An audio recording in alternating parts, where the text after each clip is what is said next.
L'anxiété et la dépression, c'est des cercles vicieux entre eux. L'anxiété sociale, la prévalence, elle est de 9% chez les femmes et 7% chez les hommes. Donc on a 2 points de décalage. L'anxiété, c'est quelque chose qu'on retrouve beaucoup aujourd'hui dans les cabinets. Les ados sont particulièrement à risque sur les réseaux sociaux, notamment sur l'anxiété, la dépression et le risque suicidaire. Mais en fait, pour moi, la vérité, c'est justement être capable de faire preuve de vulnérabilité. Ça veut dire être capable d'exprimer ses besoins et de justement, en tant qu'homme, faire face à ses émotions. Il n'y a pas de bon moment maintenant que tu sois adulte, enfant, tu peux aller essayer de traiter un trauma, même à l'âge adulte. La meilleure prescription psychologique, psychiatrique, médicale, c'est le sport. Merci. C'est pas facile le burn-out, parce que je pense qu'on peut le résumer en une phrase. C'est la seule fatigue qui résiste au repos. Tellement il y a un dérèglement intense au niveau du stress. Méditer.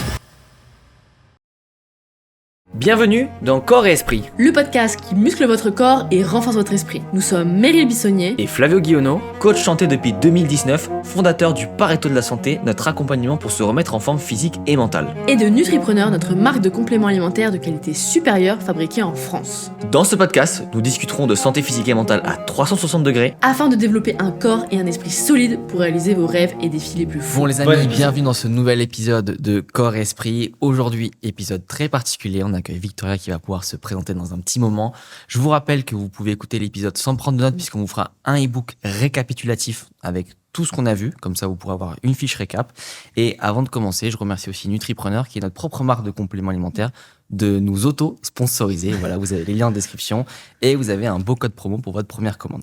Bon, maintenant qu'on a dit ça, Victoria, bienvenue sur le podcast. Bienvenue, merci. Écoute, je pense que le mieux c'est que tu commences par te présenter, nous expliquer un petit peu qui tu es, qu'est-ce que tu aimes, qu'est-ce que tu fais. Comme ça, après, on pourra dérouler avec la suite.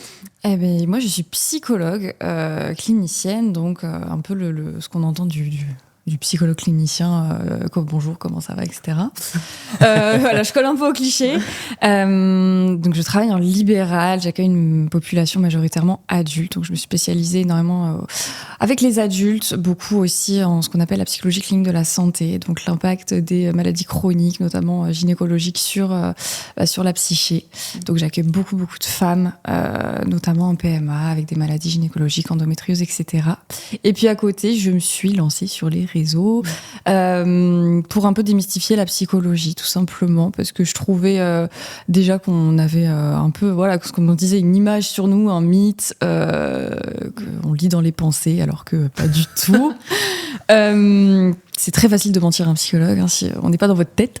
Et puis voilà, démystifier le psychologue, démystifier la psychologie, démystifier les maladies mentales aussi, qui sont très stigmatisées. Ouais, justement, je pense que il y a beaucoup de gens qui voient le psy dans un truc vraiment vieux. Toi, le pantalon velours. Tu viens vraiment dévulgariser aussi, je pense, que tous les propos, comme tu dis, et je trouve que c'est hyper bien. Et c'est vrai que les réseaux sociaux, pour ça aide vachement, je trouve. C'est qu'il y a du bon, il y a du mauvais, mais ça permet quand même d'exprimer des choses et pouvoir toucher le plus grande partie de la population, sachant qu'on est tous sur les réseaux sociaux maintenant. Donc, oui, c'est ça. Donc, en plus, il y a de plus en plus, on en parle, la maladie mentale, ça fait objet de beaucoup de politiques, beaucoup de spécialités aussi dans des vocations chez les jeunes qui naissent. Donc, autant déstigmatiser tout ça. Et justement, comment tu peux qualifier un problème de santé mentale ? Grande question. Vous avez 5 heures. Un problème dans le sens une maladie. Oui, une maladie, oui. D'accord. Une maladie, on va dans les très grandes lignes. Ouais. On va pouvoir poser un diagnostic. Je rappelle que c'est toujours les médecins qui posent les diagnostics, les psychologues n'en posent pas. Ça va être par rapport à la souffrance qui doit être cliniquement significative. Donc, on va pouvoir évaluer la sévérité d'un trouble avec la souffrance, la chronicité aussi du trouble, etc. Notamment sur plusieurs sphères. Globalement, on évalue les sphères personnelles, professionnelles, sociales. Okay. Et à partir de là, on voit un petit peu sur la symptomatologie combien de symptômes on a, la sévérité, comme on se disait, et puis on voit le fonctionnement au quotidien. Donc c'est le médecin qui pose le diagnostic et qui après renvoie vers un psychologue, par exemple. Dans l'idéal, ça se passerait comme ça. Les médecins auraient beaucoup de place et les patients pourraient aller les consulter directement et ça se ferait assez de façon fluide, mais pas du tout. Ils arrivent en fait au cabinet, donc chez un psychologue ou même chez des paramédicaux, ça peut être chez les psychomotriciens, etc. Nous, on est formés au repérage diagnostique en tant que psychologue. Donc on va repérer du coup. Si on voit quelque chose, on fait une lettre au médecin, ou alors on l'appelle, ou alors on lui dit, bon, bah, allez voir votre médecin s'il y a besoin de poser un diagnostic, parce qu'il y a des patients, ils vont te dire, mais moi, je m'en fiche, en fait, je veux juste travailler avec le psychologue, peu importe si j'ai un diagnostic ou pas. Donc, nous, on va se fier à nos critères diagnostiques, mais on essaiera toujours d'orienter vers un médecin, parce que, encore une fois, on n'a pas le droit de poser le diagnostic. Et puis, de travailler un petit peu comme ça, on essaie toujours d'avoir un suivi médical quand c'est possible. C'est pas toujours facile. J'imagine. Je savais pas qu'il fallait passer par un médecin quand on voulait justement poser un diagnostic. Donc, je pense qu'il y a beaucoup de gens ne le savent pas non plus. Ouais, et ça, Donc c'est non, mais c'est bien, important. c'est important. Ouais, c'est important. Mais ça, c'est ce que je vous dis, c'est pour la France. Par Ouais. exemple, au Canada, le psychologue peut poser un diagnostic. Ok. Donc, Ça dépend vraiment des pays, quoi. oui, exactement. Ouais, là, on Exactement. rentre dans des sujets très. Très, pourquoi non, mais tu te dis pourquoi c'est différent d'un pays à l'autre si tu vois, il y a. Bref, c'est. Oui. Bon, on est comme assez ça. à part, la France, sur la psychologie. On est là. Sur la santé, j'ai l'impression. Oui. Par exemple, tu vois, je suis d'origine italienne. Quand tu vois en Italie à quel point, par exemple, les compléments alimentaires, c'est genre évident. C'est en vente libre même au supermarché, non? Ouais. Oui, mais même, Ok. c'est-à-dire, si t'en as pas chez toi, c'est bizarre. En Allemagne, les naturopathes sont quasiment vus comme des médecins. Donc, tu te dis, tiens, c'est bizarre. Viens, on dézoome un peu, on sort de notre prisme, mais on se rend compte qu'en fait, c'est notre vision de la santé. Et que la France, c'est 60 millions de personnes et qu'on est 8 milliards sur Terre. Et qu'en fait, on se rend compte que nous, on voit les choses comme ça. Mais Ouais, la prévention, c'est encore. De toute façon, on le voit, je pense que tu dois le voir sur le côté santé mentale, que la prévention, ça commence à venir. Justement, C'est vrai. auprès de l'État, on commence à en parler, etc. Mais c'est pas encore ça. On est plus dans le curatif que dans le préventif. Et donc, du coup, petit à petit, la France, c'est pour ça qu'elle a du retard sur, comme disait l'Italie, l'Allemagne, parce que c'est pas son cœur de métier, entre guillemets, d'être dans le préventif. Donc, du coup, ça prend du temps. Et à l'échelle d'un pays, c'est long, tu vois, de changer les lois, changer le fonctionnement, etc. Bah, c'est long, et puis aussi, on n'a pas du tout le même système de santé qu'un autre pays C'est avec ça. la sécurité sociale. Donc, Déjà, ouais. on est directement impacté par ça. c'est-à-dire, tu penses que c'est une mauvaise chose ou une bonne chose, la sécurité sociale? Moi, je trouve que c'est une très très bonne chose. Ça permet à beaucoup de monde d'avoir accès à des soins. Ça permet à beaucoup de monde justement d'être considéré parfois dans des pathologies ou même dans des accidents de la route. Il y a des personnes, elles ont besoin d'avoir des chirurgies maxillofaciales reconstructrices et tu vois, c'est pris en charge par les mutuelles. Il y a beaucoup de choses qui, pour moi, grâce à la sécurité sociale, sont prises en compte. Et il y a beaucoup de prévention parce que imagine, t'as un traumatisé. Au niveau des muscles crânio-faciales, etc., il y a besoin de, encore une fois, faire une chirurgie. Si tu lui fais pas cette chirurgie, c'est comme les gueules cassées de la Première Guerre mondiale. C'est Tu vois, ça. tu te retrouves avec des traumas et toute ta vie, tout le matin, en te brossant les dents, tu verras que t'as un truc. Donc, je trouve que la sécurité sociale, bon, je parle de l'aspect physique, mais déjà sur l'aspect physique, ça joue énormément et l'aspect mental. On pourrait évidemment faire plus, maintenant il y a toujours plein de choses à faire, mais je trouve que c'est une très bonne chose. Ouais. Et du coup, sur la partie santé mentale, est-ce qu'on sait à quel point ça impacte notre santé, justement, toutes ces maladies, tous ces troubles qu'on a, troubles mentaux? Question vaste encore. Ouais, c'est pas T'as encore facile, 5 ouais. heures, Ouais. On a encore 5 heures. Ça a un énorme impact, les maladies Ouais. physiques sur la santé mentale. C'est en plein essor, la psychologie de la santé. Ils veulent vraiment... Aujourd'hui, le psychologue, si on veut vraiment être formé à ça, il faut faire un master spécialisé. Aujourd'hui, je sais qu'ils souhaitent un petit peu mettre plus de psychologie de la santé dans un peu tous les masters pour former tous les psychologues au lien corps-esprit, hein, finalement. C'est mon podcast. Attends. C'est On ça. pense à s'abonner d'ailleurs. Ouais. Et à quel point aussi un problème de santé mentale peut impacter dans l'autre sens plutôt la santé physique? Ça peut impacter de plein de façons. T'as des personnes, elles vont pas spécialement se dire que là j'ai un problème. Ok. Donc directement elles vont refouler. Ouais. Et c'est des gens qui ont des lumbagos tout le temps, Ouais. globalement. Bon, je la fais lumbagos? grosse. Ouais. Ouais. Ouais, ok. Beaucoup de lumbago, ou alors c'est des gens qui vont stresser. T'as beaucoup d'onychophagie, les gens qui se rongent les ongles, les gens qui se rongent les gencives. T'as un peu de tout. Tu peux t'arracher un peu les cheveux. Il y a beaucoup de signes physiques qui font que nous, je vois, on voit très bien ça en consultation. Les gens, ils vont arriver, ils se mettent, tu vois, assez confortables. Ils se mettent comme ça et tout va bien, non, c'est ma femme qui m'a dit de venir, il est comme ça, Ouais. il est La jambe même qui il est en tremble, ouais. sueur. Tu le vois, quoi. Genre, il est là un quart d'heure avant le rendez-vous, il est, ouais. C'est des gens un petit peu qui vont un peu refouler, qui vont avoir parfois des problèmes effectivement sur des douleurs au niveau du corps. En tout cas, le stress, le symptôme s'exprimera d'une manière ou d'une autre. Le corps, il est pas Ouais. fait pour autant encaisser. Il est fait pour encaisser, mais pas autant. J'arrive pas à savoir pourquoi il y a autant ce tabou de la santé déjà de façon générale en France, mais surtout santé mentale. C'est quand même un truc où déjà on dit je vais voir quelqu'un, Ouais. plutôt que je vais voir un psy. Ouais, Alors c'est que vrai. tu, Ah, tu c'est vas vrai. voir, tu vas voir un coach sportif, tu vois, tu dis pas je vais voir un mec qui me fait transpirer. C'est bizarre quoi. Ouais, c'est vrai.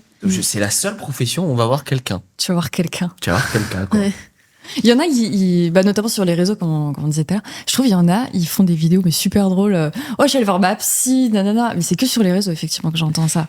Peut-être même que c'est pour revendiquer. Parce que j'ai l'impression que les gens qui disent je vais voir un psy, enfin peu importe, il y a ce côté et je veux le montrer. Et j'en suis fier Ouais. tu vois. Ah, peut-être.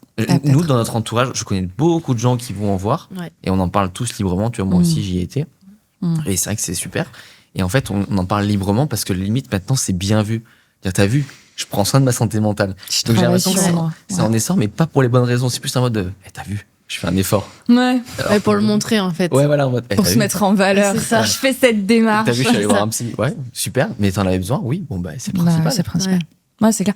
C'est vrai que je m'étais pas dit ça. C'est la première fois que je me fais vraiment la réflexion, bah, grâce à vous, je vais voir quelqu'un. Ouais.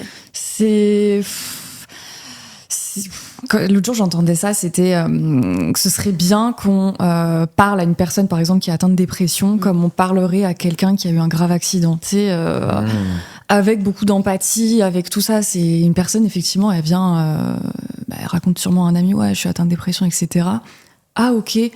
Direct, je pense qu'on a l'image de ah, t'es fou, quoi. Ouais. T'es fou, la dépression, c'est pas une vraie maladie. Ah ouais, ok. Je Dans ce pense qu'il y sens-là. a ça. Mais est-ce que c'est pas, encore une fois, générationnel? Parce que t'as à peu près notre âge, je crois. Enfin, on a à peu près tous le même Ouais. âge. Oui.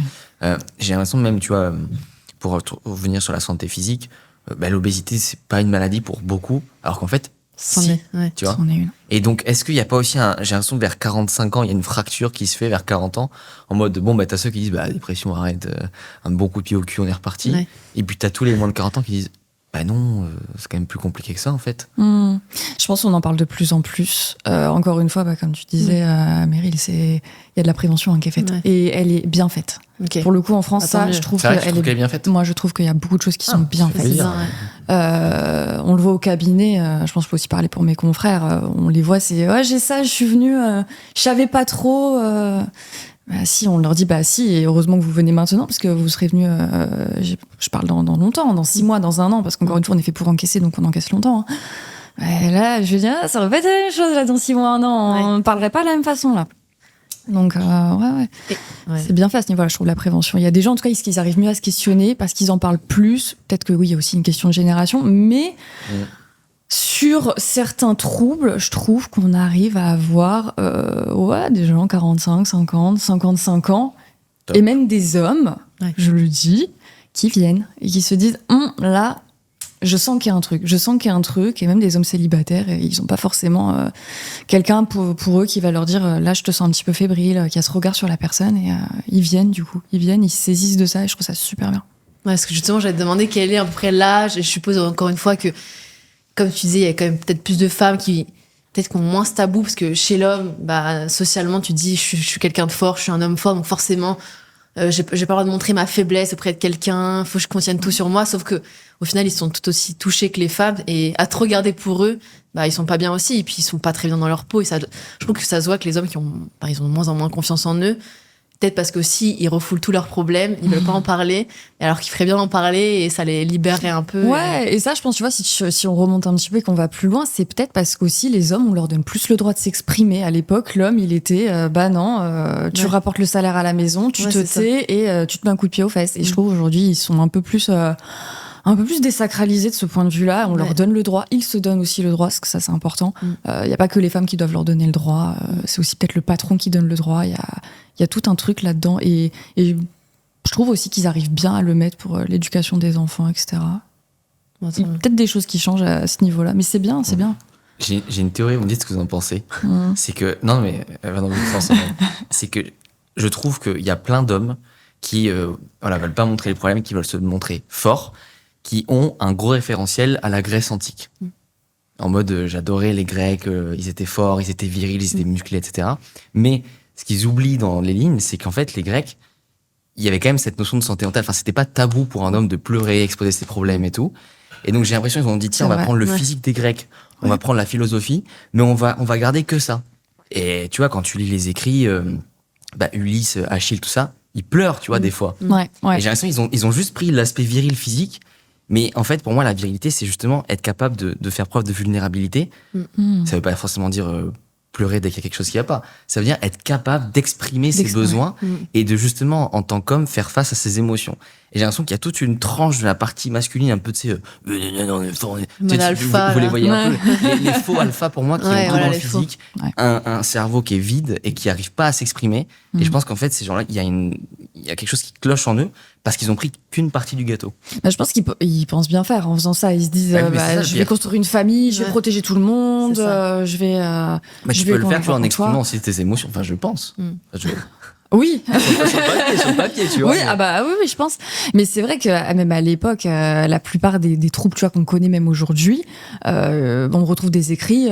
Hippocrate. Vas-y, raconte. Notamment sur tout ce qui est troubles du comportement alimentaire. Hippocrate, il a écrit dessus. Hein. Wow. Donc, on a beaucoup d'écrits encore qu'on a. C'est décrit complètement différemment. Donc, c'est amusant quand même de voir ce qu'il voyait à l'époque et comment il le classifiait.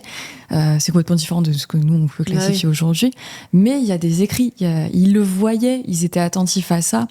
Et je sais pas, ils devaient le soigner d'une manière ou d'une autre, ou devaient tenter d'essayer de le soigner, mais... Ça veut dire que c'est pas forcément dû à la malbouffe, comme quoi. Ça n'existait pas les fast-food à l'époque. Ouais. Donc, non, mais c'est intéressant. Et tu saurais à peu près la part de Français qui sont atteints, on va dire, d'un problème mental, de santé mentale? Ça varie d'une pathologie à l'autre. Donc, c'est difficile de répondre à la question. C'est quoi la plus présente, la pathologie la plus présente? En tout cas, que toi, tu retrouves le plus? Au cabinet, ce sera l'anxiété. Okay. Il y a beaucoup de troubles anxieux. La prévalence, elle est un peu plus élevée chez les femmes. Okay.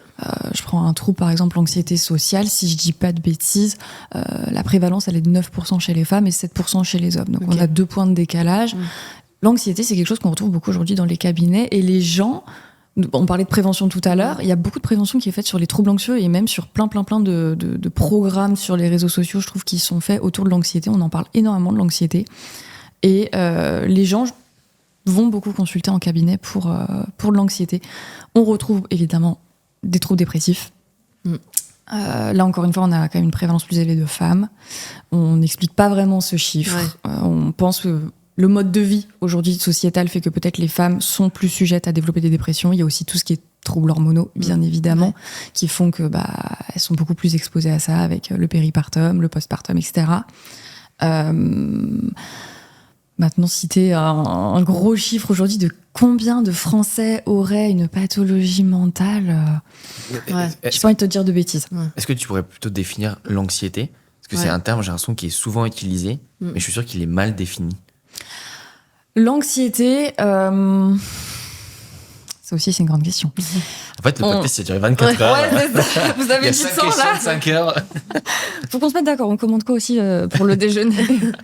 L'anxiété, on va le classifier. On va pas dire c'est de l'anxiété. On va porter un objet sur l'anxiété. Se porte sur quoi?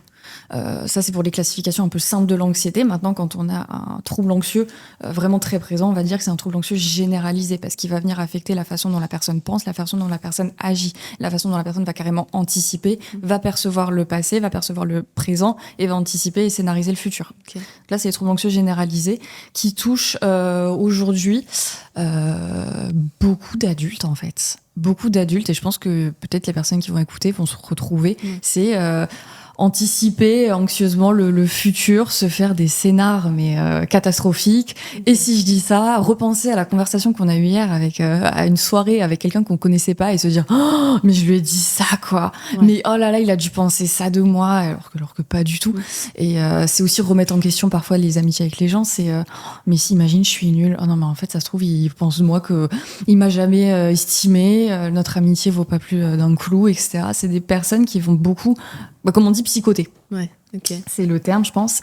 Et on retrouve énormément ça aujourd'hui. Et c'est beaucoup couplé un petit peu à l'anxiété sociale.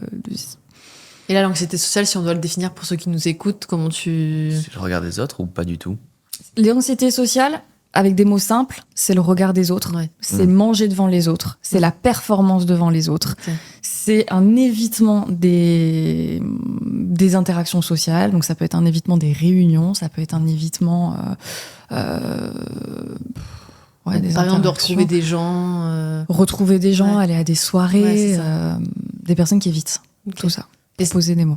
Est-ce que tu penses que justement toute cette anxiété, c'est lié un peu à la vie moderne qu'on a aujourd'hui ou Bonne question. sur le, tu sais, par rapport au boulot, la vie, t'as parlé au début, la vie perso, la vie pro, et on pourrait se dire aussi avec toute notre vie moderne, ça va à 100 à l'heure, où il faut faire toujours plus, où on n'arrive pas à prendre soin de soi, etc. Est-ce que ça, en fait, je me pose la question si c'est pas intimement lié aussi. Je dis pas qu'avant ils n'avaient pas de stress, parce que c'était un stress différent, mais je trouve qu'aujourd'hui, T'as la notion de performance aujourd'hui. ouais, Qu'ils avaient moins à l'époque. Et tu vois, par exemple, l'anxiété de performance, c'est une anxiété. C'est de l'anxiété Ok. sociale, mais c'est une spécification de l'anxiété Ok. sociale. Donc, il y a des personnes chez qui on va dire tu n'as que de l'anxiété sociale, l'anxiété de performance. Mais c'est une question de performance. Je trouve qu'effectivement, aujourd'hui, pour reprendre le milieu professionnel, c'est faut toujours faire plus, il faut toujours avoir un bon poste. Et tu sors d'école, faut avoir un super job, il faut avoir un super salaire. Et machin, c'est une pression constante. c'est une pression constante, moi, je suis universitaire, donc j'ai pas fait d'école, mais je pense que c'est même qui a le meilleur stage, et qui a fait le meilleur dossier, qui a la meilleure note, et qui machin. Même pendant les études, je pense que les étudiants sont super stressés. Et Ah bah oui. Wow. Ah oui, oui. Je me rappelle les études. Ouais. Et des gens, ils se mettaient dans des états pour un exposé. J'étais en mode, mais les gars, Ouais, genre, vous avez 17 ans, tout va bien, quoi. Au pire, tu loupes et t'en as un la semaine prochaine. Je sais. ouais, c'est ça. Mais ouais, c'est ça. cette compétition, c'est intéressant parce que c'est vrai qu'on est dans un monde très maintenant qui gagne, qui perd.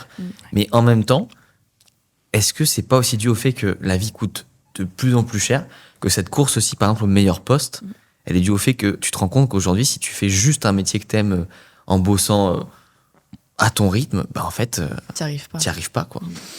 Ouais. Je sais pas trop, peut-être.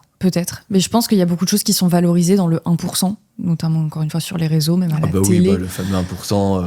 Ah, mais ça rejoint les mecs alpha, On là. s'identifie, mais oui, Ouais. c'est facile, tu vois, de s'identifier à ça. C'est de se dire, oh, non, mais le mec, il va à Dubaï, il conduit une super voiture, il part en vacances à Bora Bora, etc. Mais ça, c'est sur les réseaux. Bah, je pense justement les réseaux doivent vraiment jouer sur l'anxiété et sur Ah oui.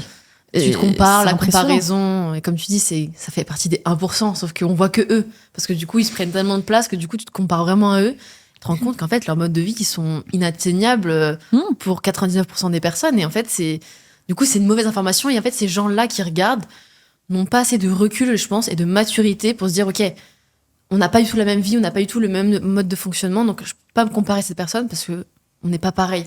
Et j'ai l'impression qu'il y a quand même cette prise de recul et de maturité qui fait aussi la différence entre une personne qui va vraiment se comparer en mode je veux pas être bien parce que du coup j'ai pas du tout la même vie, et une personne qui dit ok, je me compare, j'aime bien ce qu'elle fait, mais je sais que c'est pas atteignable pour moi, donc je vais m'occuper de quelque chose de... Et exactement. Et c'est pour ça que ça touche le plus les adolescents. Ouais. Parce qu'ils n'ont pas assez de recul, parce qu'ils voient que... parce que le social chez l'adolescent, ça fait partie de son développement. Ouais. Étant enfant, c'est ta sphère familiale qui va compter. Quand tu es ado, c'est la sphère sociale. Quand tu es enfant, c'est la sphère sociétale. Donc, les ados sont particulièrement à risque sur les réseaux sociaux, notamment sur l'anxiété, la dépression et le risque suicidaire. Ouais. On parle de parle pas. 14% de majoration C'est énorme. sur le risque suicidaire. C'est énorme. Parce qu'ils n'ont pas ce recul, parce que ils ont cette performance énorme, pour un exposé, comme tu disais. C'est énorme, et c'est une anxiété que je pense qui est développée pendant l'adolescence, qui te poursuit à l'âge adulte, qui va te poursuivre même entre-temps pendant les études. Et sur cette performance, mais sur cette performance même du physique, faut être beau, Ouais. faut Musclé, fort. Ouais. faut représenter quelque chose pour les gens, faut inspirer les gens. T'es pas une page Insta, hein, donc non.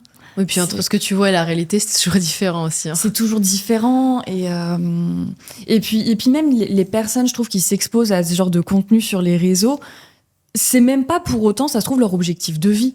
Ah, alors ça, Ouais. c'est ça le pire. Ouais. C'est ta raison, hein. Et du coup, il y a un décalage entre ce à quoi ils vont s'identifier et ce qu'ils veulent vraiment dans leur vie, et même dans les études qu'ils font, qui va pas du tout les mener à aller acheter une Lamborghini plus tard. Donc il y a un décalage immense, je trouve. Et en même temps, est-ce que cette course à la performance, c'est pas aussi un peu le moteur d'une société dans le mode on avance? Parce que je me fais l'avocat du diable exprès, mais est-ce que tu vois, si on n'est pas trop dans le ok, on s'écoute, calme, tranquille, est-ce qu'on finirait pas par régresser aussi? Parce qu'on finirait tous très flemmards. Je sais pas, je vous pose la question. Moi, je pense pas. Tu aurais toujours des personnes qui auraient besoin de ça. Et chez des personnes, c'est un besoin d'aller se stimuler, d'aller se tirer vers le haut et même vers le bas. Les personnes qui se tirent le plus vers le haut, c'est qu'elles ont connu le débat. Hein.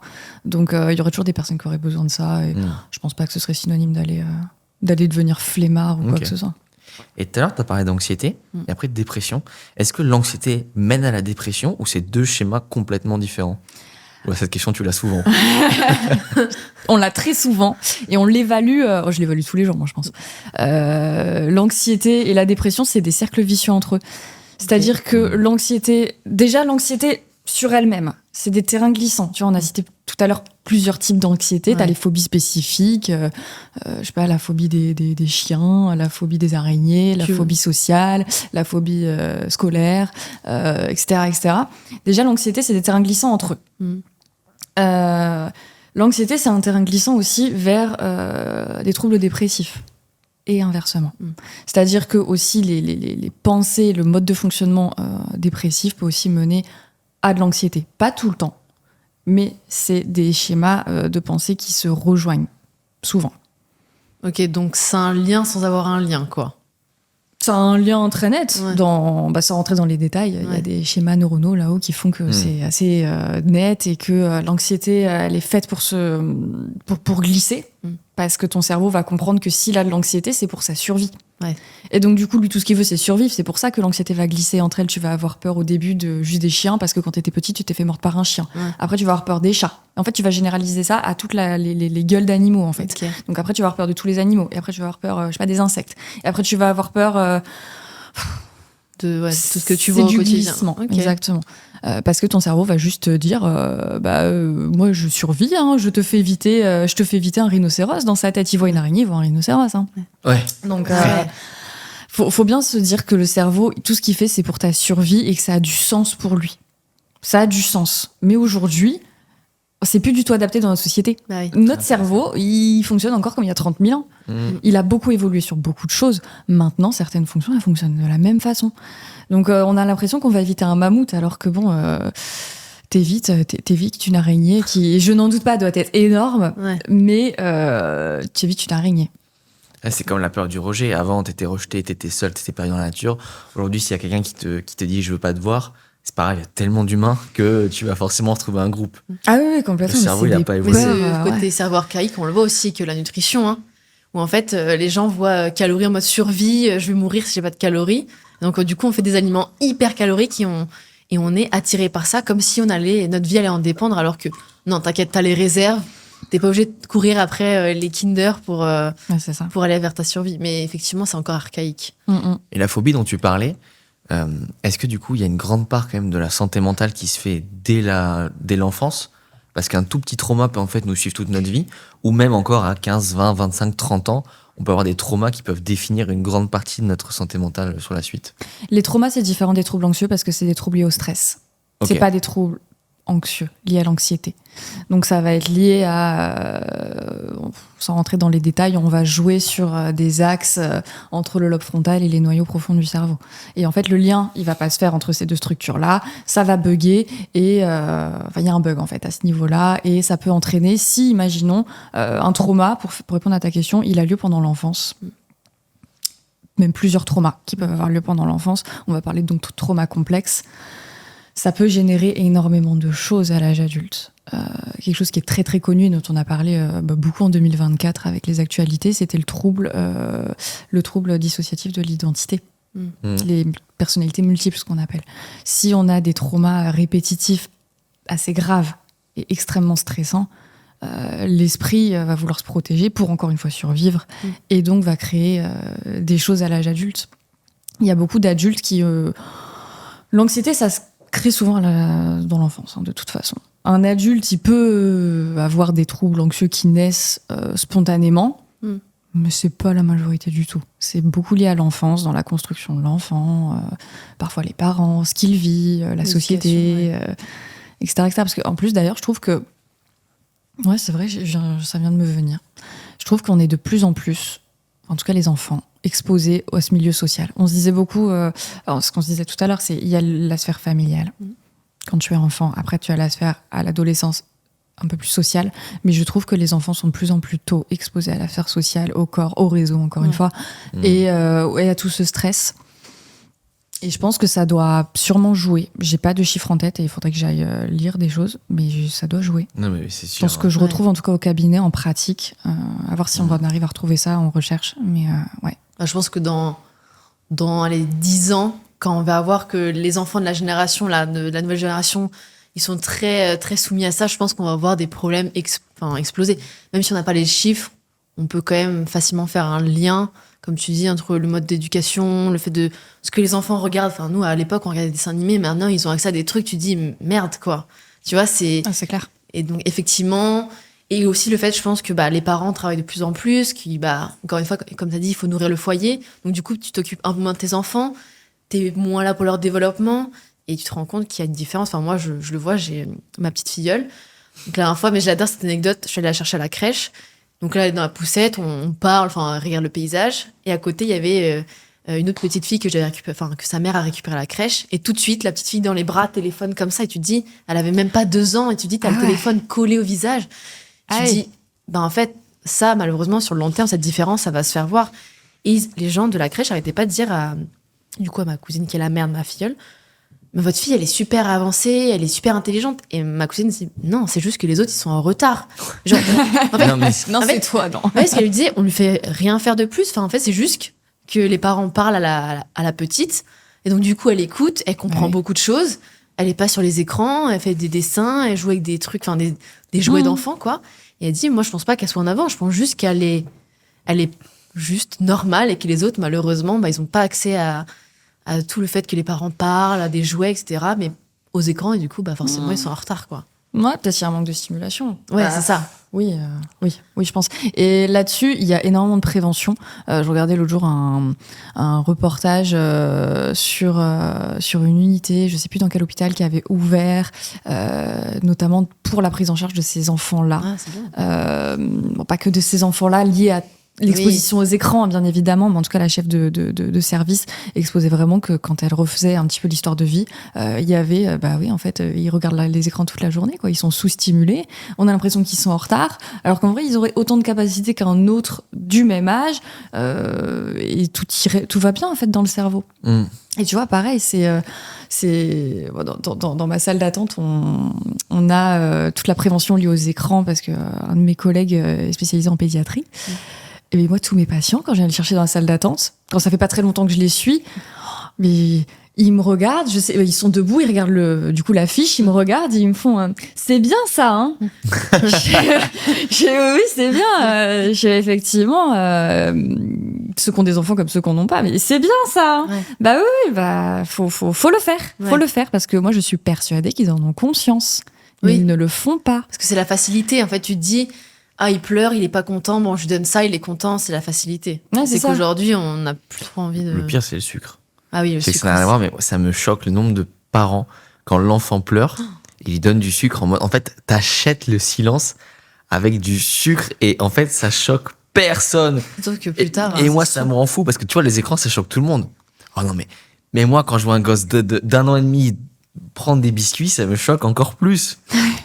Et après, non, mais est-ce que c'est... Bref. Non, mais après, c'est lié plus tard, du coup, ça fait que des gens ont des fringales, n'arrivent pas à se détacher du sucre, parce qu'en fait, toute leur enfance, ils sont réconfortés au sucre, et donc, du coup, c'est un peu la maladie de Proust, et quand ils vont pas bien, ils mangent du sucre. Alors, peut-être qu'il y a d'autres choses à faire qui peuvent, justement, améliorer ta santé, parce que le sucre, on dit pas qu'il faut l'interdire à tout jamais, mais bon, au bout d'un moment, tu vois, il y a des limites à avoir aussi entre un biscuit, entre manger des fruits, etc. Et c'est pas les mêmes impacts sur le corps, quoi. Surtout que les habitudes de santé, elles sont quand t'es jeune. Oui. Et va les bouger quand t'es chez des patients adultes, tente toujours, t'y arriveras pas. Ouais, c'est trop dur. T'y arriveras pas.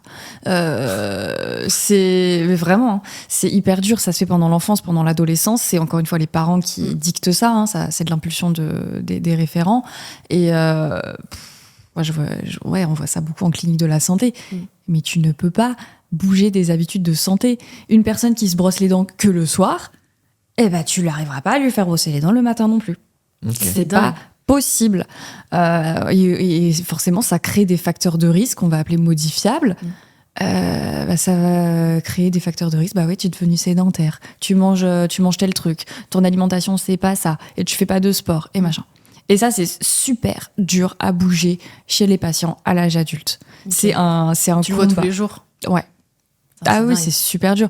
Et puis même, je pense, parce qu'on travaille beaucoup avec les proches en clinique de la santé, et ils n'arrêtent pas de nous dire, mais comment est-ce qu'on fait pour que là, je le vois, il s'est McDo 3 fois par semaine, et c'est des habitudes de vie que j'arrive pas à le motiver, etc. Je dis, faut continuer. Et puis, il faut qu'il aille se consulter pour avoir aussi tout ce qui s'appelle l'éducation thérapeutique du patient. Il faut que le patient comprenne ce qu'il a pour agir sur lui.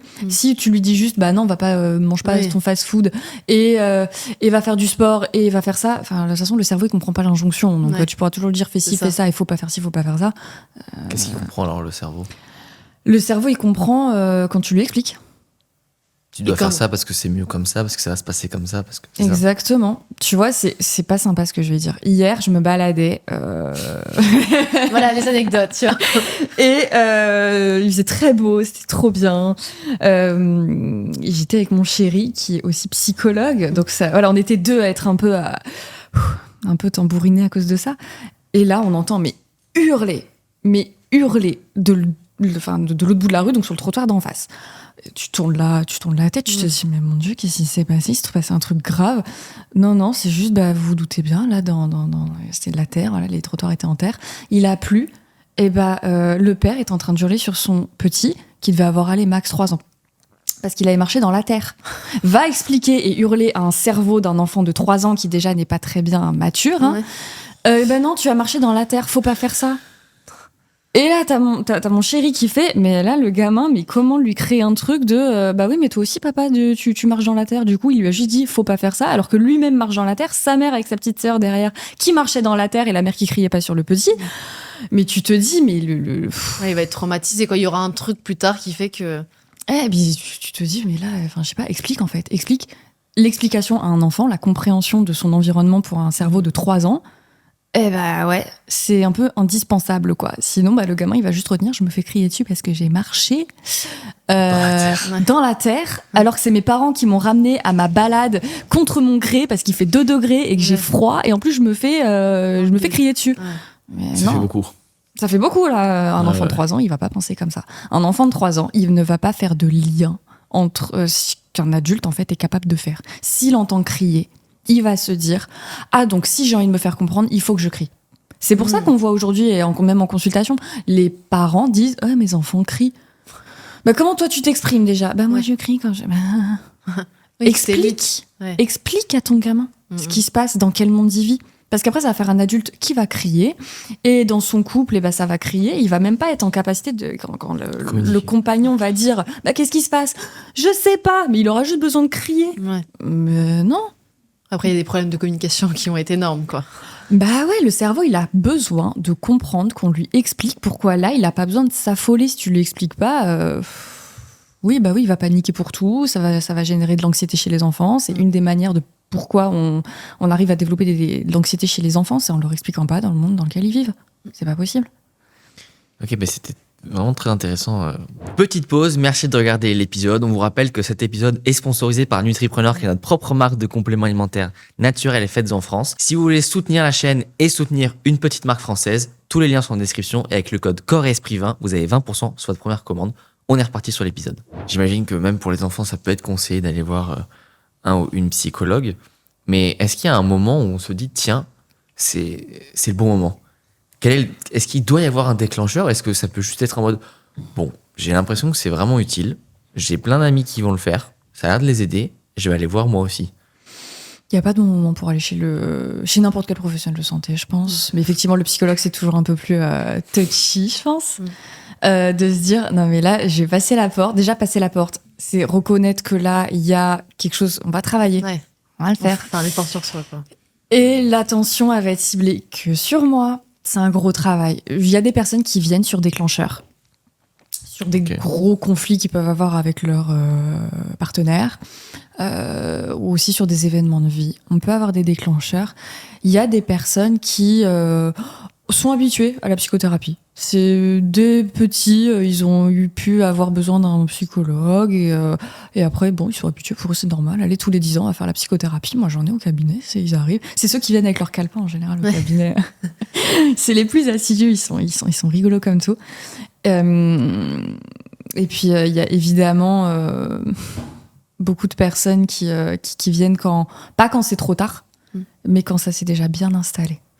Ok. Et là, il faut bien avoir à l'esprit, quand tu es psychologue, il faut voir aujourd'hui où est-ce qu'on en est, mais tous les petits maillons qui se sont un peu rouillés avant de venir chez toi. Voilà. Ouais, donc il y a un gros travail de tout ce qui a été fait avant pour comprendre la personne et pour l'aider justement à s'en sortir, quoi. Oui. Ouais.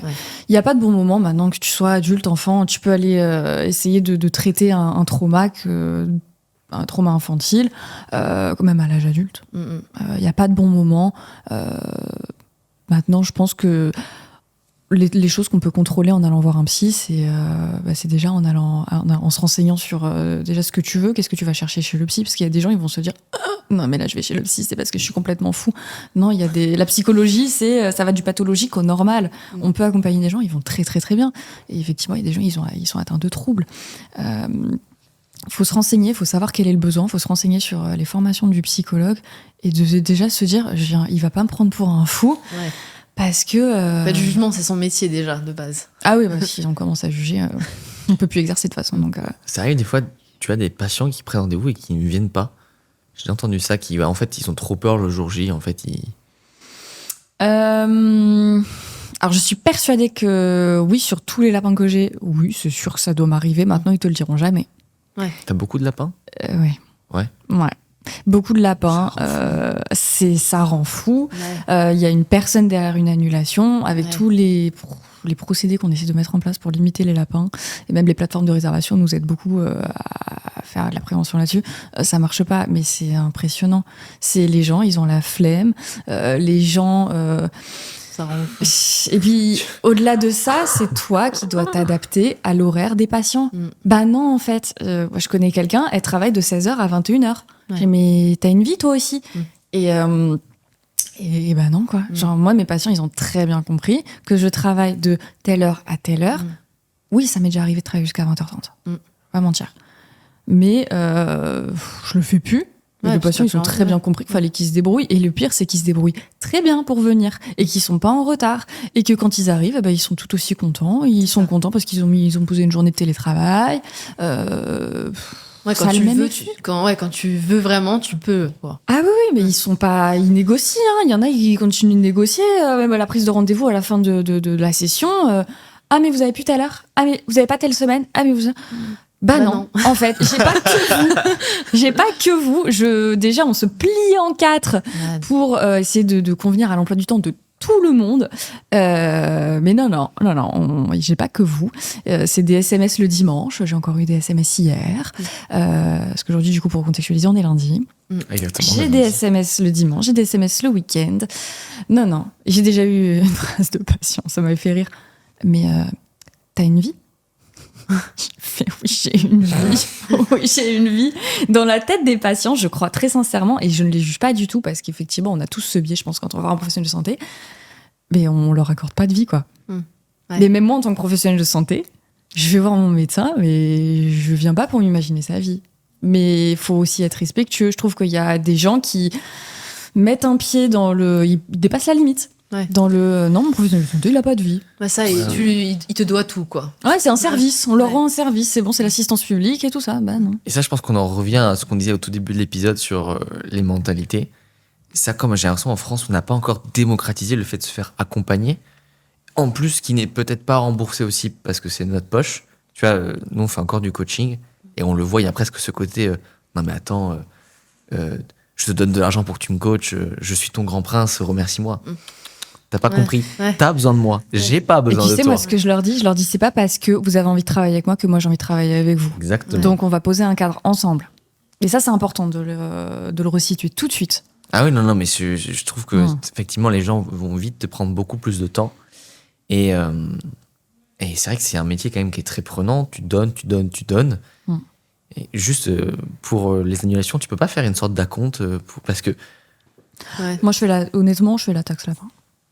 Mince. La taxe lapin Ouais. C'est quoi la taxe lapin? Je facture pas l'entièreté de ma consultation. Attends, la taxe lapin, ça mourir de rire.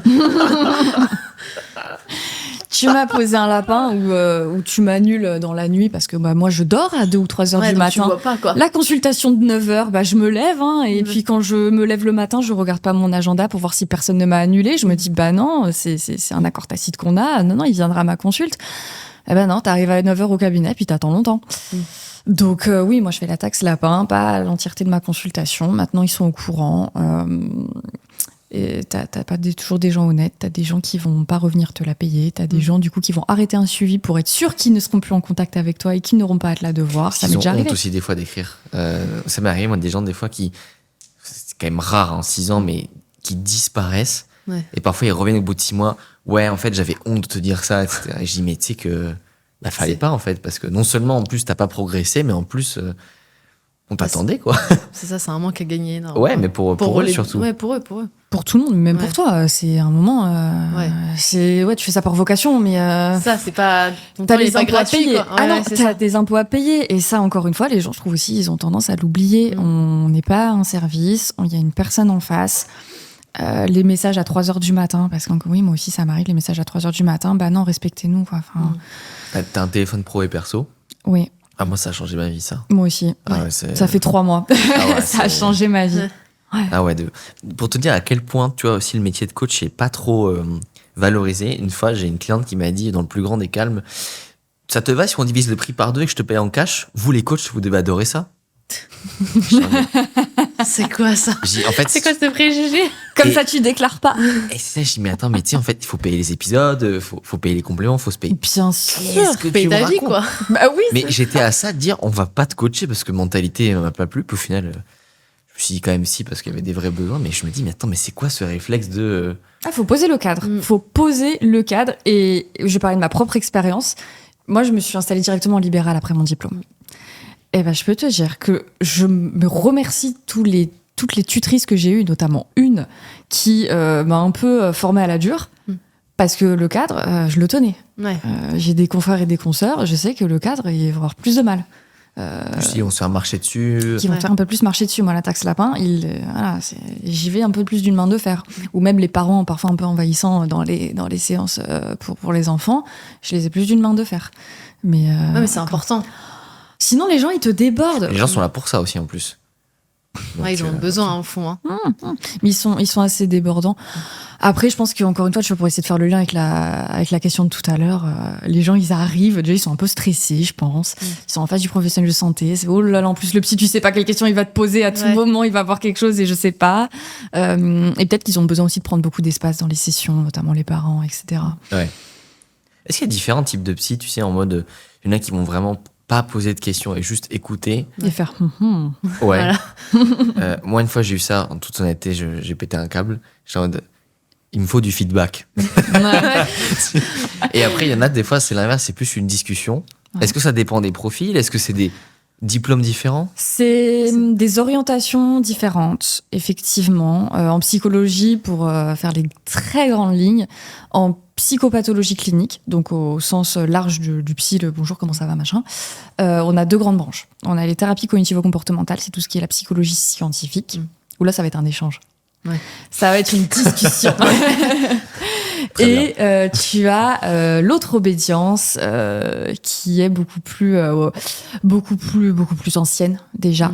C'est la psychanalyse. Donc Ok. c'est la psychologie psychanalytique. Ils vont être un peu plus en retrait, plus dans l'écoute active. Ça convient à beaucoup de gens qui Ok. ont besoin Ouais, de venir ouais. déposer des choses et qui ont besoin aussi, parce que c'est des gens, ils vont te parler, hein, mais juste ils vont te donner des phrases. Ben là, tu peux cogiter pendant 2 semaines. Hein. Ouais. Ils ont une puissance dans leurs phrases que moi, je sais que je n'ai pas du tout. Parce que du coup, je fais partie de l'autre obédience. Ça dépend. Ils vont être beaucoup plus dans le questionnement. Tu sais, quand tu vas leur dire bon, bah, du coup, voilà, je sais pas trop quoi en penser. Et là, tu te dis waouh, c'est un peu un miroir. C'est un peu Ah, plus c'est un dur, miroir, mais ça t'amène, ça te pousse dans tes retranchements. Je pense que le questionnement est hyper actif dans ces moments-là, même si t'as l'impression mais que t'as pas avancé d'un pouce, quoi. Ouais. Mais je mais c'est hyper actif de faire ça. Oui, c'est vrai qu'en fait, du coup, ça force la personne aussi à peut-être à réfléchir encore plus d'elle-même et pas attendre la réponse toute donnée du professionnel de santé. Mais je pense que c'est vraiment, comme tu dis, c'est différent. Et ça leur apprend aussi, et ça c'est une notion super intelligente, oui aussi, intéressante en psychologie, c'est la patience. Ouais. Les psychologues d'obédience psychanalytique, c'est une obédience lente dans le travail. Et les patients arrivent avec des objectifs, bon allez, moi dans 3 mois, c'est bon, c'est plié. Ouais. Non, t'as mis 40 ans à te construire. T'as mis 40 ans. Et en fait, le fait que ce soit aussi des psychothérapies plus lentes, mais ça te refixe à ton rythme biologique. Faut calmer les préfrontaux qui sont complètement en alerte, les lobes frontaux, ils sont complètement... c'est le speed. Bah non. Et oui, ça peut prendre des T'as années. un c'est rythme très bien. biologique derrière ça. Et c'est en ça que c'est intéressant aussi, la psycha, parce que ça te remet face à toi, ton développement, à ton rythme biologique, à ton rythme de construction psychique. Une pensée, c'est pas en 1 heure qu'un psychologue, il va se dire... Allez, on a travaillé un objectif, t'arrives avec 10, allez, 10 séances. Non, un objectif. Ah ouais, oui, l'objectif, c'est plus du coaching. Oui. Ah ouais, non, on travaille pas comme ça. Et c'est important de dire, bah ouais, on arrive chez le psychologue, ça va être plus lent, parce que ça va être un travail beaucoup plus dans la profondeur que sur 2 ou 3 objectifs, effectivement, qu'on peut plus retrouver en coaching. Ça convient à beaucoup de gens. J'ai beaucoup de patients, moi, qui ont fait du coaching, ils ont dit, c'était bien. J'ai adoré, ma coach était super sympa. Maintenant, elle m'a orientée vers un psy parce que faut que j'aille plus en profondeur. Il y a des notions qui sont pas, etc. Non, là, c'est une notion de travailler ensemble. Mais C'est complémentaire. En fait. Ah, mais complètement. Et ouais, non, c'est intéressant. C'est lent. Faut s'attendre à ce que ce soit lent. Il y a faut voir ça comme un escalier. T'as des marches, elles vont être plus petites. Là, tu vas aller plus rapidement. Il y a des marches, elles vont être plus hautes. Et ben, ça va prendre plus de temps pour travailler sur telle ou telle chose. Et en 1 heure de temps, vous pourrez pas travailler sur une seule chose. En plus, aucun psychologue aura la prétention de travailler un truc en 1 heure. Le temps où vous ne voyez pas votre psychologue, ça peut être 2-3 semaines. Mais c'est du travail. Il faut s'interroger sur la séance d'avant. On vous donne tous les éléments et on construit toutes nos séances, que ce soit d'une obédience TCCiste ou psychanalytique. Toutes nos séances sont construites autour du fait que vous puissiez travailler en dehors, tout le temps. Et ça, on peut pas le remettre en question chez aucun psychologue. Et du coup, en moyenne, moi je sais que c'est une question très vaste, très dure. Et ça dépend aussi selon des troubles, etc. Mais sous combien de temps une personne peut réussir à sortir, par exemple, d'un trauma d'enfance ou d'une dépression ? En fait, ça dépend vraiment des personnes ou ça dépend aussi du type de psychologue que tu as en face de toi et de la technique. Un psychologue, une personnalité, mais on a des techniques. Donc on va pas commencer à faire n'importe quoi. Donc t'as beau avoir un psychologue un peu speed. Comme tu as dit, c'est que dans tous les cas, si tu laisses déjà 2-3 semaines de battement entre chaque séance, déjà forcément le temps se rallonge. Oui, ça dure plus longtemps. Pour parler sur quelque chose qui, je pense, parlera à tout le monde, par exemple la dépression, c'est un trouble qui s'appelle quand même épisode dépressif. C'est parce que tu as des épisodes 2, 3, 4, 5. On a beaucoup de récidives en fait dans cette maladie. Pour donner un ordre d'idée, par exemple, un premier épisode dépressif chez une personne, ça va durer 6 mois max. 6 mois max, ça dure moins de 6 mois. Mais récidive en général. Donc là, il faut faire attention. Et en fait, de récidive en récidive, déjà sur les périodes de rémission, on va avoir des symptômes résiduels de plus en plus importants. Et après, les rechutes seront de plus en plus longues. Parfois, on va observer de la pharmacorésistance, etc., etc. Donc, en soi, si sur les prémices, si c'est super bien pris en charge, un épisode peut être isolé. Mais il faut prendre en charge la rechute. Il faut super bien le prendre en charge. Faut qu'il arrive aussi un peu à temps. Voilà.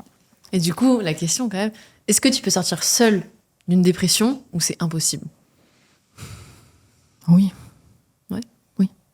Mais du coup, c'est plus long. Non, c'est pas plus long. Ce sera, tu vois, encore une fois, sur un premier épisode dépressif, tu peux avoir une rémission spontanée. T'en auras une. Mais comme tu auras une rechute et que tu l'auras pas pris en charge, en fait, de rechute en rechute, tu finiras toujours par avoir besoin à un moment d'un accompagnement médical, déjà, et ensuite psychothérapeutique. Est-ce que ça s'accumule, je suppose ? Ça s'accumule, avec les symptômes résiduels, etc. Tu vois, les symptômes résiduels ça peut être des troubles du sommeil, ça peut être un petit peu les troubles de l'estime de soi. Enfin, c'est des gens, ils vont pas totalement récupérer, c'est un sentiment d'échec aussi un petit peu persistant. Mais on le voit arriver, la dépression, où en fait, une fois qu'elle est là, on se dit « Ah, je l'ai pas vu venir ». Non, mais c'est une vraie question, parce que tu sais, est-ce que c'est oui, non, un matin tu te lèves et tu dis, oh là là, en fait, je suis en dépression. C'est complexe à répondre. On n'aborde pas la question comme ça à l'université. Ouais, je non, dois mais avouer. j'imagine Peut-être qu'il y a bien, des signes. Est-ce qu'il y a peut-être des signaux pour ceux qui nous écoutent, pour savoir si on commence à tomber dans une dépression Moi, qu'une je parlerais plutôt de facteurs de risque. Ok. Facteurs de risque, c'est tout ce dans quoi on va être exposé au cours de notre vie. Donc, tu as des facteurs de risque non modifiables. Ta génétique, ton sexe, ton âge.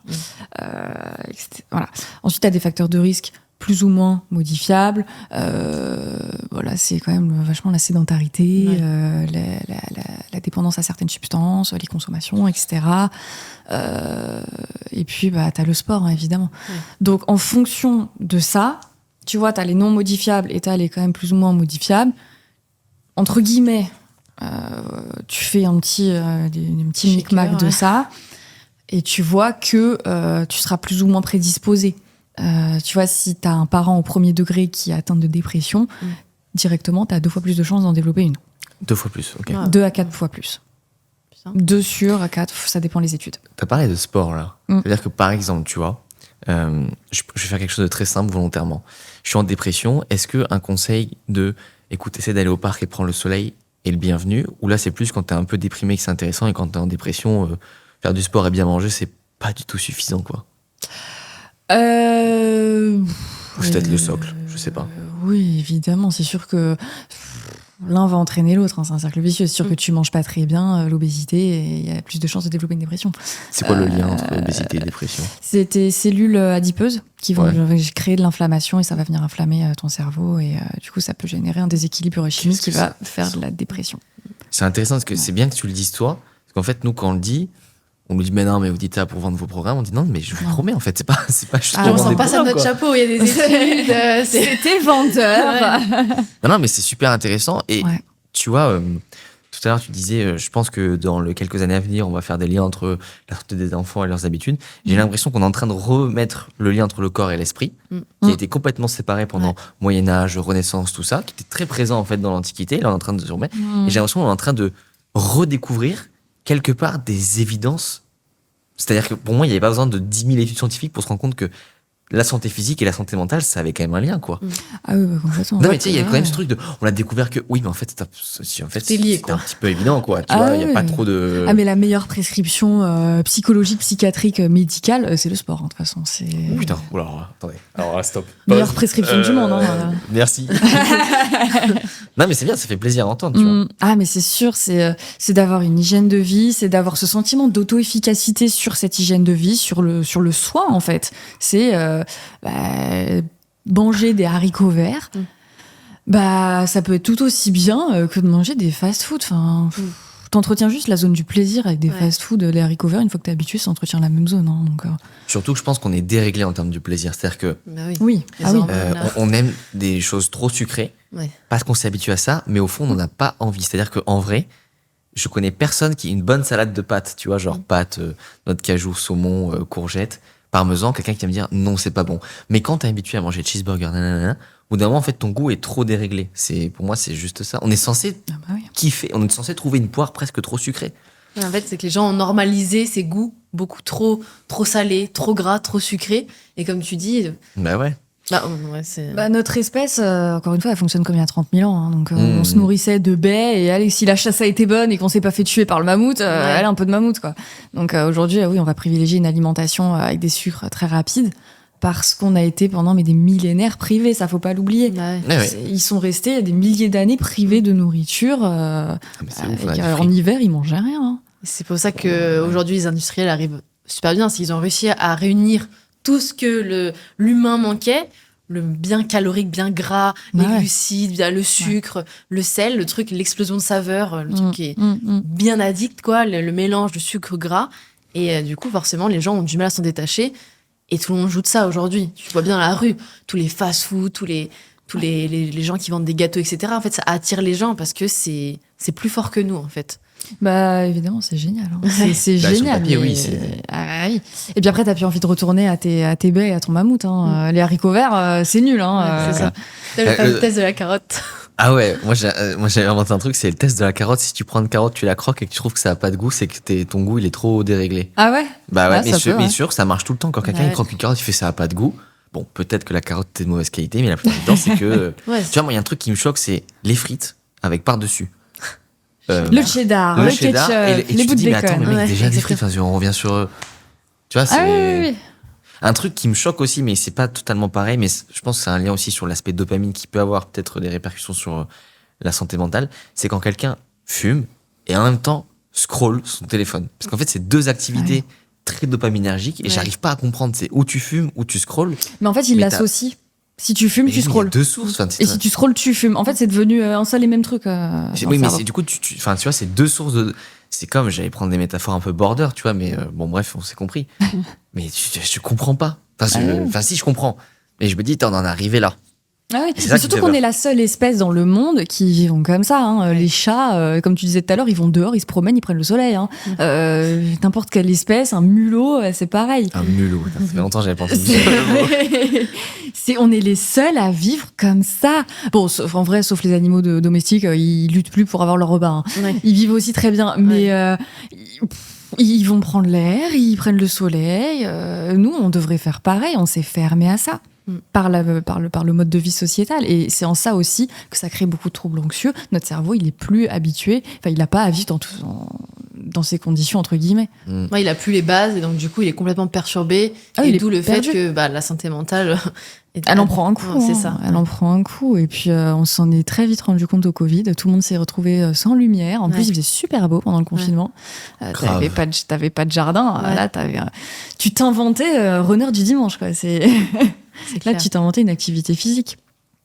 Mais le Covid a fait beaucoup de dégâts, je pense, parce qu'on a constaté beaucoup de choses qui dysfonctionnaient. Ouais. Mais c'est en ça que c'est bien aussi. On voit là où on avait nos points faibles. Bah, c'est pas grave.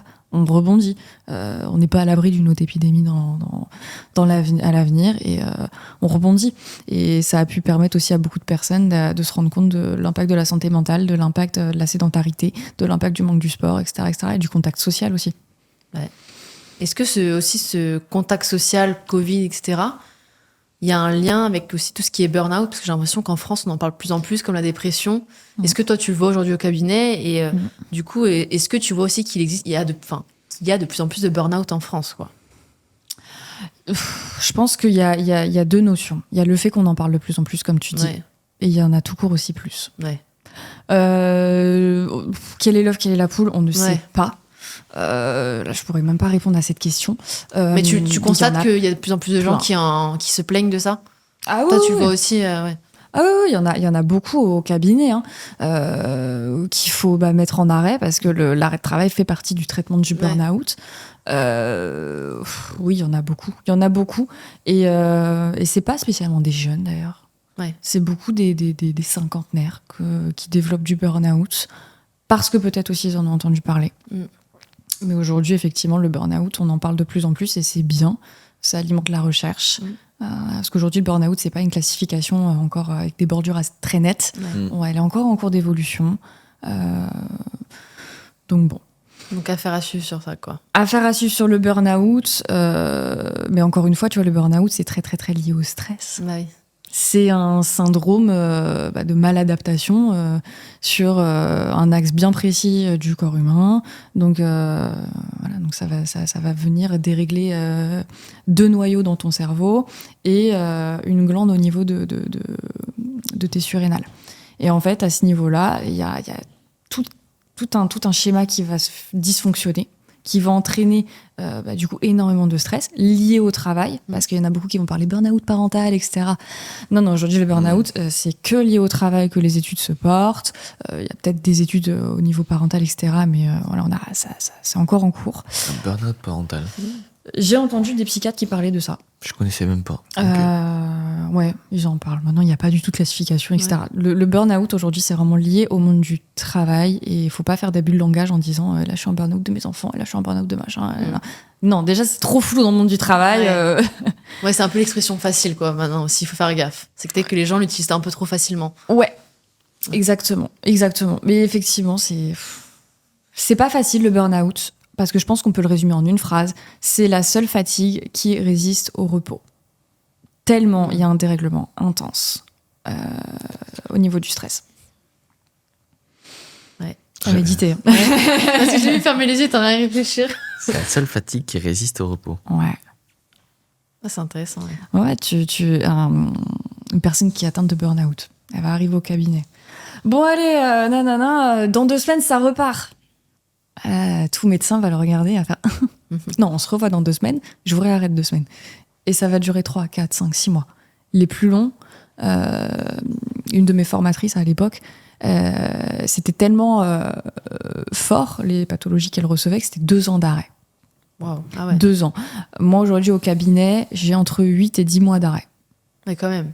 Mais il faut les prévenir. Hein. Quand ils arrivent, ils sont encore ouh, allez, ça repart. Ouais. Encore une fois, les phases de résistance dans le stress, elles sont. Les courbes, on voit qu'on plafonne. Hein. On est au top. Hein. Ouais. Mais même si on est complètement dérégulé, la courbe, elle est en haut. Et la phase de résistance, à un moment, quand elle va casser, ça va être 2 ans d'arrêt. Ça, faut bien leur expliquer. Il y a une énorme psychoéducation à faire sur les patients en se disant non, c'est pas en 2 semaines que ça va aller mieux. Ça fait sûrement 6 mois, 1 an, 2 ans pour certains que vous traînez ça.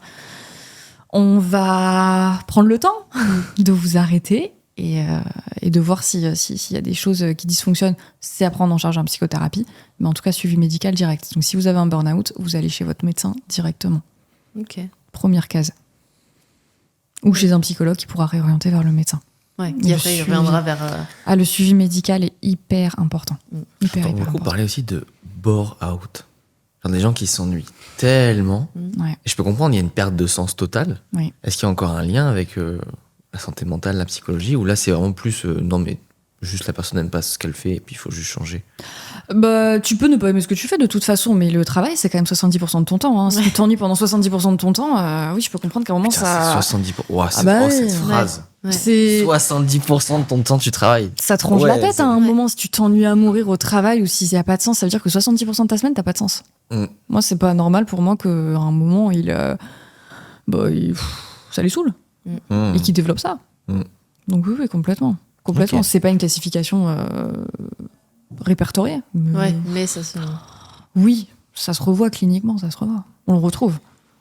Et juste, moi j'avais une dernière question. Ouais. Je sais pas si t'en avais une. Non, vas-y. Tout à l'heure on a beaucoup parlé d'anxiété et à un moment t'as parlé de troubles du sommeil. Ah oui. Et je connais beaucoup de personnes qui font une sorte d'anxiété du sommeil parce qu'elles savent qu'elles dorment mal. Et donc en fait le fait de savoir que tu vas mal dormir développe une forme d'anxiété. Et tu sais, un cercle très nocif, quasi nocebo, où tu te dis, bon, ben, comme je dors mal, je suis stressé parce que je vais m'allonger, je vais pas dormir. Est-ce que ça se traite, ça aussi? Est-ce qu'il faut plutôt aller voir un professionnel dans ce cas du sommeil? Ou une personne comme toi peut faire l'affaire? Le professionnel du sommeil, je le réorienterai direct. Aller voir un médecin ou un psychiatre spécialisé dans le sommeil qui fasse son expertise, son évaluation pour voir déjà si c'est pas mécanique.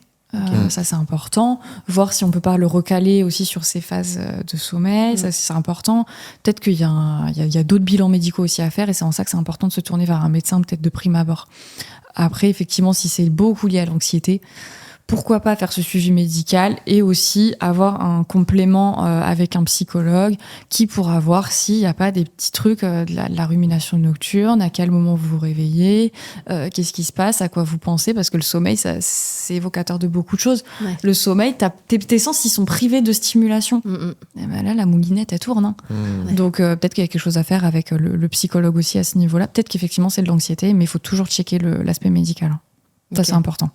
Ouais, en fait, encore une fois, les deux sont complémentaires, quoi. Sommeil pour l'accès, ok, peut-être que déjà de base, ton sommeil, il y a un truc qui fait que ça va pas, donc t'es pas bien réglé.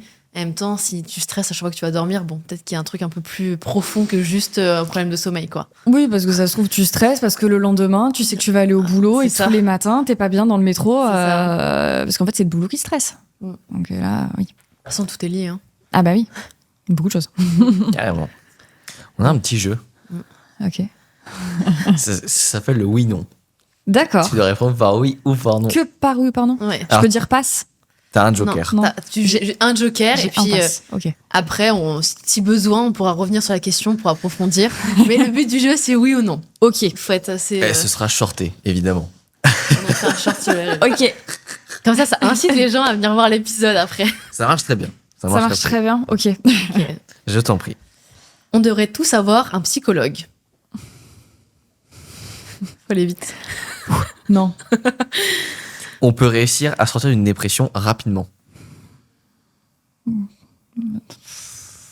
Ça dépend les rechutes, j'ai envie de dire non.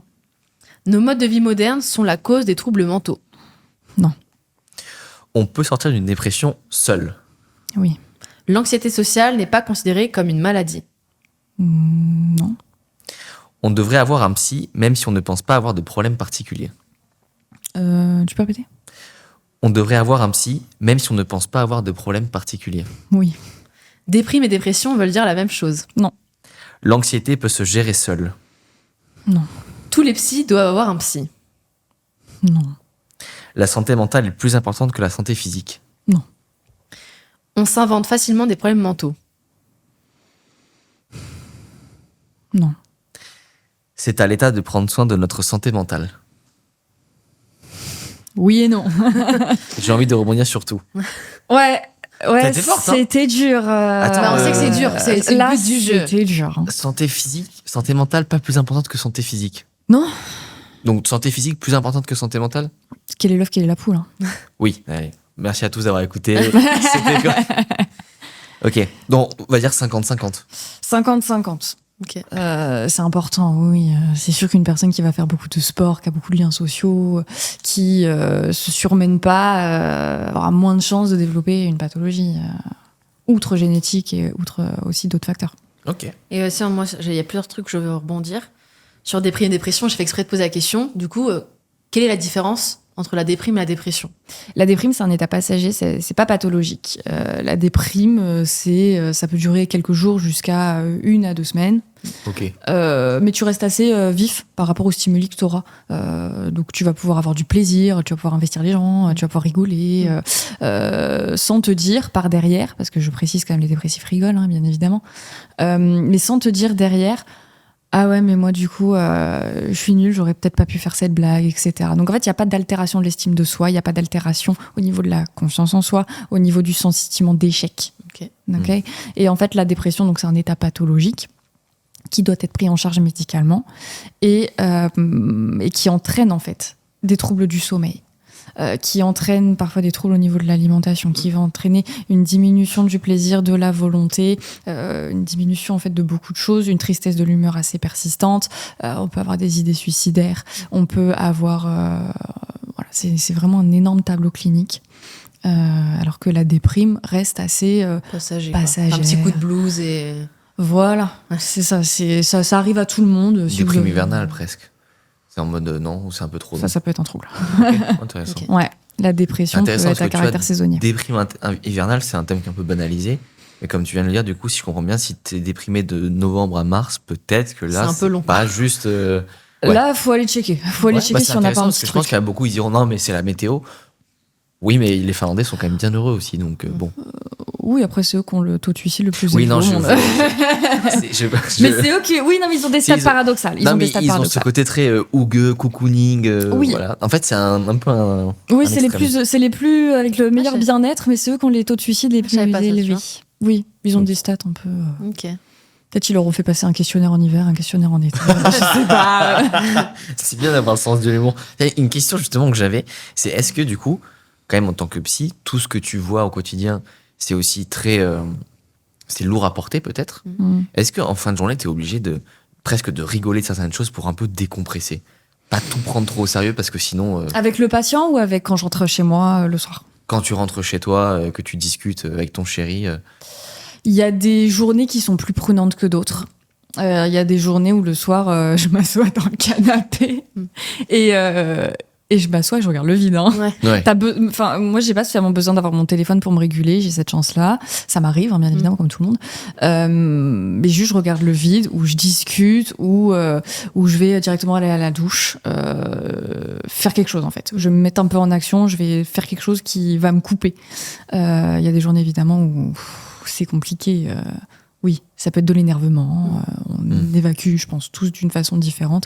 Maintenant, on apprend à se connaître en tant que psychologue. Ça arrive très peu. Je pense que des psychologues rentrent énervés le soir et qui se vengent sur tout le monde.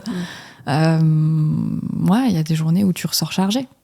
Ouais, c'est pour ça que j'ai posé la question, est-ce que tous les psys devraient avoir un psy? Parce que toi aussi, dans l'image, tu prends quand même beaucoup sur toi. Est-ce que toi aussi, tu as besoin d'évacuer parce que c'est pas évident non plus de tout prendre sur toi, même si c'est ton métier de base. Mais bon, Ouais. on reste humain, quoi. On est formé énormément, une très grosse partie de notre formation, c'est lié à ce qu'on va appeler la supervision. Ok. On est énormément régulé par nos tuteurs quand on est à l'université. On apprend cette régulation à se la faire tout seul. Maintenant, effectivement, on n'est pas obligé de se faire suivre. C'est toujours un mieux. C'est éthique de se faire suivre, bien évidemment. Ça permet aussi d'avoir un autre regard sur notre propre pratique parce que on consulte en tant que psychologue. Donc, ils vont nous dire, là, t'as pas vu ça, là, t'as pas vu ça. Et là, on va se dire, ah ouais, et tout ça, trop bien. Donc, ça nous permet de nous réguler, mais ça nous permet aussi de nous faire évoluer quand on est un psychologue, en tant que psychologue. Ok. Écoute, super intéressant. Tu vas rebondir sur autre chose ou en vrai Je pense pas que mal, là. Déjà, je pense qu'on a pas mal d'informations. t'as un mot de la fin. N'attendez pas que ça aille mal pour aller consulter. Faites beaucoup de prévention et prenez soin de vous, restez en mouvement, faites du sport. Écoute, merci beaucoup. C'était un très bel épisode. Ouais. On mettra de toute façon les liens de tes réseaux sociaux en description. Qu'est-ce qu'on peut mettre d'autre? C'est très bien. C'est très bien déjà. C'est très bien déjà. C'est très, très bien. Et puis, merci beaucoup. Ouais, Merci à beaucoup, vous. Merci beaucoup pour avoir répondu à toutes nos questions. Pensez à vous abonner, Ouais. 5 étoiles selon où vous êtes. C'est hyper important. C'est comme ça qu'on a des invités aussi de cette qualité. On se retrouve dimanche prochain, 18h. On vous met tous les liens en description de Victoria, de Meryl et de moi-même, ainsi que de Nutripreneur. Il y a aussi le e-book en description si vous voulez avoir votre récapitulatif. Prenez soin de vous. On vous aime. Gros bisous.